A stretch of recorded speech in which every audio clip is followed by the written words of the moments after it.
Asal nak baca buku teks novel, dah menguap, dah rasa mengantuk, dah kena serang penyakit malas.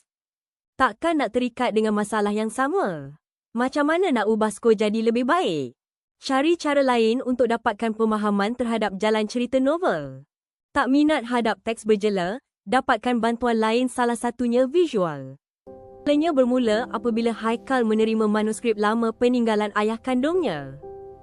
Namun Umi melarang Haikal ke Johor kerana luka lama masih tersimpan. Haikal tetap bertekad menjejaki kisah ayahnya di Batu Pahat.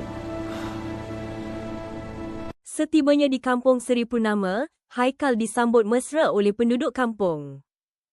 Ayahnya, Abdullah bin Kayan, seorang guru yang mencintai sastra dan budaya. Warisan Zapin yang diperkenalkan oleh ayahnya masih terus hidup. Haikal meneruskan legasi ayahnya dengan menari Zapin bersama Si Hua. Umi akhirnya hadir memberi sokongan kepada Haikal. Segala dendam akhirnya terlerai dengan keinsafan. Haikal melangkah ke universiti mencapai cita-cita sebagai seorang guru, meneruskan semangat ayahnya.